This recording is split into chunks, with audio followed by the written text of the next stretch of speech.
अस्सलाम वालेकुम मेरे समझदार पाकिस्तानियों। मेरा नाम रेहान तारिक है और आप मेरा यूट्यूब चैनल और फेसबुक पेज देख रहे हैं। करोड़ दुरूद आकाए दो जहां नबी मेहरबान मोहम्मद मुस्तफ़ा सल्लल्लाहु अलैहि वसल्लम पर। इस दुआ और इस उम्मीद के साथ इस व्लॉग का आगाज करते हैं कि अल्लाह रब्बुल इज्जत इस मुल्क के फैसला साजों के दिलों में समझदार पाकिस्तानियों के लिए नरमी पैदा कर दे। सदर ममलिकत डॉक्टर आरिफ अलवी को पीर के रोज यानी कल कौमी असम्बली का इफ्तिताही इजलास बुलाने के लिए रिक्वेजिशन भेजी गई थी, लेकिन आरिफ अलवी साहब की तरफ से इस पर कोई जवाब नहीं आया, जिसके बाद बेचैनी बढ़ रही है। आरिफ अलवी सरप्राइज देने के मूड में है, लेकिन आरिफ अलवी को भाई लोगों ने सरप्राइज देने की तैयारी कर ली है। आरिफ अलवी पाकिस्तान तहरीक इंसाफ के लिए रॉन्ग नंबर है। इमरान खान, जिसकी बदौलत आरिफ अलवी सदारती महल में वीवीआईपी प्रोटोकॉल एंजॉय कर रहा है, वो इमरान खान अडियाला जेल में सड़ रहा है, उसकी अहलिया बनीगाला में सड़ रही है। दोनों पर केसेस हैं, मगर आरिफ अलवी सदारती इस्तिस्ना की छत्तर छाया पे वीवीआईपी प्रोटोकॉल एंजॉय कर रहा है। ये पाकिस्तान तहरीक इंसाफ के लिए कैसे रॉन्ग नंबर है, मैंने अर्लियर व्लॉग में आपको बताया था। और अब जब वो पाकिस्तान तहरीक इंसाफ के लिए तमाम तर मोहब्बतें, चाहते, रफाकतें समेटने की कोशिश कर रहा है, तो आरिफ अलवी साहब को भाई लोगों ने सरप्राइज देने की तैयारी कर ली है। आरिफ अलवी साहब के असासाजात की तफसीलात, उनकी अहलिया के असासाजात की तफसीलात, उनके साहबजादे अव्वाब अलवी के असासाजात की तफसीलात, उनकी दो बेटियों के नाम पर क्या है, तमाम तर जो मुबैना तफसीलात हैं वो हमारे हाथ लगी हैं और तमाम तर डिटेल्स आज के इस व्लॉग में हम आपके साथ शेयर करेंगे। और किस तरह एस्टैब्लिशमेंट और आरिफ अलवी के माबैन अब ठनती भी महसूस हो रही है, ये सारा मामला आपके सामने रखेंगे। इसहाक डार साहब क्या कह रहे हैं, दूसरी तरफ काउंटर स्ट्रैटेजी क्या बनाई गई है, यानी आरिफ अलवी अगर इजलास नहीं बुलाते तो फिर हुकूमत क्या करने जा रही है, नौ मुंतखब हुकूमत और एस्टैब्लिशमेंट की काउंटर स्ट्रैटेजी क्या होगी, इस पर भी बात करेंगे। कल के रोज मरियम नवाज शरीफ गवर्नर हाउस लाहौर में 2 बजे बतौर वजीर आला पंजाब हल्फ उठाने जा रही है। आज ही पता चला कि एक रमजान पैकेज अनाउंस करने की तैयारी कर ली गई है और कल के लिए दावतनामे भी बड़ी बड़ी शख्सियात को भिजवा दिए गए हैं, जो गवर्नर हाउस में मरियम नवाज शरीफ साहिबा की जो वजारत आला का हल्फ है उसको विटनेस करने के लिए पहुंचेंगे। तमाम द डिटेल्स आज के इस व्लॉग में आपके साथ शेयर करेंगे और आपको बताएंगे कि किस तरह पीएसएल के मैचेस भी बंद नहीं कराने पड़ेंगे, क्योंकि हर मैच के ऊपर इमरान खान के नारे लग रहे हैं, साड़ी जिंद साड़ी जान, इमरान खान के नारे बुलंद हो रहे हैं। तमाम तर मामला आज के इस व्लॉग में आपके सामने होंगे, लेकिन उससे पहले मैं इंतहाई अदब से आपसे रिक्वेस्ट करता हूं कि अगर आपने हमारा चैनल सब्सक्राइब नहीं किया है तो चैनल को सब्सक्राइब कर ले। वीडियो पसंद आए तो लाइक और शेयर करना इसलिए जरूरी है कि इससे हमारा मैसेज तक पहुंच सकता है, और अगर बेल आइकन प्रेस करेंगे तो ऐसी बहुत सारी वीडियोस के बर वक्त नोटिफिकेशन आप तक पहुंचते रहेंगे। मेरे समझदार पाकिस्तानियों, सबसे पहले तो मैं आपको बता दूं कि प्रेसिडेंट आरिफ अलवी को रिक्वेजिशन भेजी गई थी कि पीर के रोज यानी कल कौमी असम्बली का इफ्तिताही सेशन बुला लिया जाए, लेकिन आरिफ अलवी साहब ने इसका कोई जवाब नहीं दिया और कल का रोज यानी पीर का रोज लगता है कि इजलास नहीं होगा। और आरिफ अलवी साहब इस मूड में है कि जो टाइम उनके पास मौजूद है वो टाइम लैप्स हो जाए। अब आरिफ अलवी साहब अगर कौमी असम्बली का इफ्तिताही सेशन नहीं बुलाते हैं तो फिर काउंटर स्ट्रैटेजी के तौर पर इसहाक डार साहब ये कहते हैं कि स्पीकर के पास इख्तियार होगा, 21 रोज तक का वक्त होता है इंतखाबात के बाद से, यानी 8 फरवरी को इंतखाबात हुए, 21 रोज खत्म होते हैं 29 फरवरी को, और स्पीकर के पास ये इस्तेहकाक है कि 21वें रोज स्पीकर कौमी असम्बली इजलास बुला सकता है, यानी राजा परवेज अशरफ साहब कौमी असम्बली का इजलास बुलाने का इस्तेहकाक रखते हैं। तो आरिफ अलवी साहब अगर इजलास नहीं बुलाएंगे तो स्पीकर कौमी असम्बली का इजलास बुला लेगा। फर्क सिर्फ इतना पड़ेगा कि ये इजलास जरा 2 रोज बाद हो जाएगा।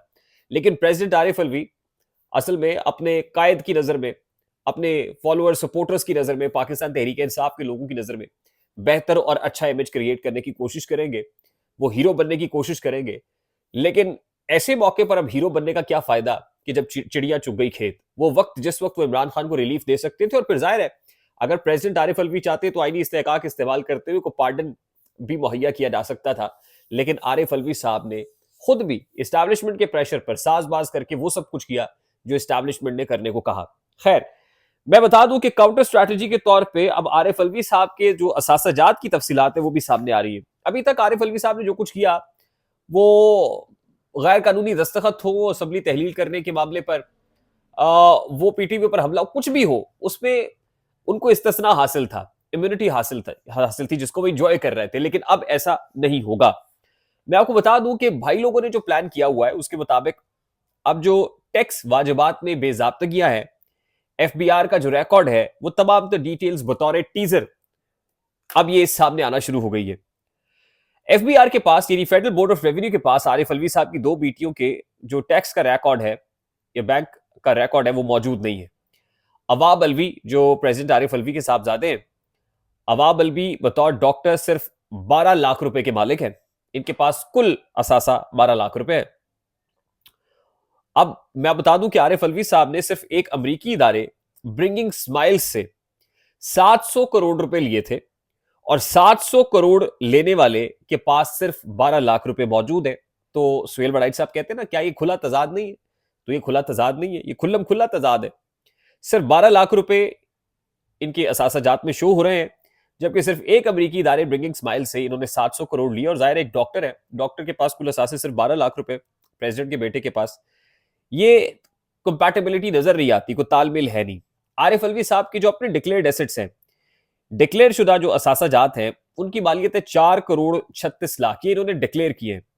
जबकि मार्केट वैल्यू अगर देखी जाए तो ये तकरीबन 14 करोड़ 20 लाख बनते हैं। इस्लामाबाद के अंदर इनकी जो प्रॉपर्टी है उसमें मोरा नूर गांव में जमीन है। इसके साथ क्लिफ्टन कराची के अंदर इनके पास फ्लैट है। मोहम्मद अली सोसाइटी जो कराची का बड़ा पोश एरिया है, वहां पर घर है। कराची में प्लॉट B112 आरिफ अलवी साहब के नाम पर है।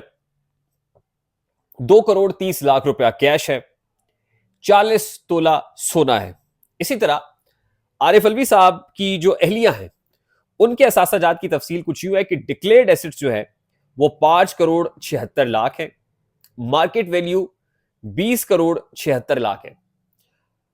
अच्छा, अब असासों के अंदर जाहिर है डिक्लेयर्ड और मार्केट वैल्यू के असासों में बड़ा फर्क आ रहा है। इसके अलावा जो DHA फेज 8 में ये प्लॉट रखती हैं, इसके साथ ईस्ट जमशेद टाउन में SMCHS में इनकी प्रॉपर्टीज हैं। बहरिया टाउन कराची में कई प्लॉट्स ऐसे हैं जिनकी डाउन पेमेंट्स इन्होंने की हुई है। अमरीकी बैंक के अंदर इनकी 98 लाख है। और उसके साथ साथ अलवी डेंटल हॉस्पिटल भी इनकी प्रॉपर्टी है।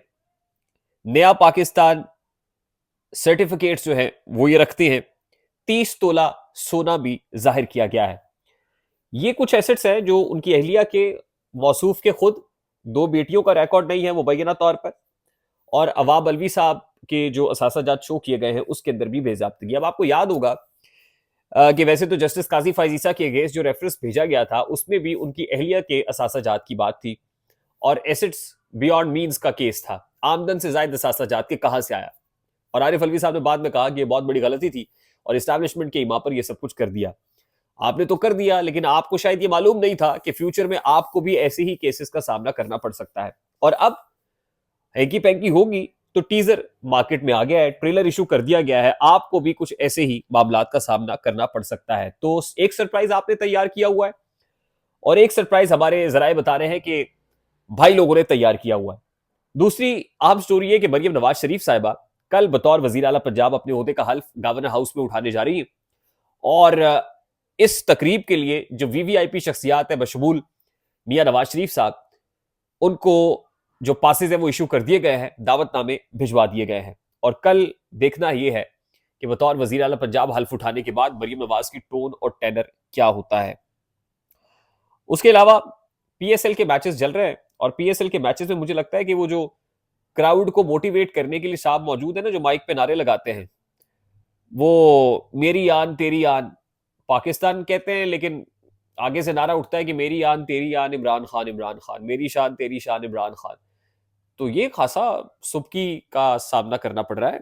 तो मुझे लगता है कि या तो PSL मैचेस बंद कराने पड़ेंगे, या फिर वो जो नारे लगवा रहे हैं ना भाई साहब, जरा उनको समझाना पड़ेगा कि ताड़ी मेहरबानी है जान दी करो, क्योंकि मामला तो बड़े खराब हो रहे हैं और रोज ही एक ना एक क्लिप वायरल हो जाता है। तो ये भी मामला अपनी जगह पर है। इमरान खान जो है वो दिलों में बसा हुआ है और उसको निकालना बड़ा मुश्किल हुआ है। आने वाले दिनों में सख्ती करके देख लें, जितना सख्ती करते हैं वो कहते हैं जुल्म जो हद से बढ़ता है तो फिर मिट जाता है। तो देखते हैं, let's see what happens in few days to come, क्योंकि जो कमिंग वीक है वो बड़ा इंपॉर्टेंट होने वाला है। एक और बड़ी इंपॉर्टेंट स्टोरी और कंट्रोवर्शियल स्टोरी है, इसका ताल्लुक इचरा से है। मैं इस स्टोरी के मैच्योर होने और कुछ डिटेल्स का इंतजार कर रहा हूँ, वो जैसी होती है इंशाल्लाह मैं आपकी खिदमत पे लेके हाजिर हूँ। तब तक के लिए मैं आपसे रिक्वेस्ट करता हूँ कि अगर आपने हमारा चैनल सब्सक्राइब नहीं किया, चैनल को सब्सक्राइब कर ले। वीडियो पसंद आए तो लाइक और शेयर करना हरगिज ना भूलिएगा, और अगर बेल आइकन प्रेस करेंगे तो ऐसी बहुत सारी वीडियोस आपकी निगाह से गुजरती रहेंगी। मुझे रेहान तारिक को इजाजत दीजिए, अपना बहुत सारा ख्याल रखिएगा। अस्सलाम वालेकुम।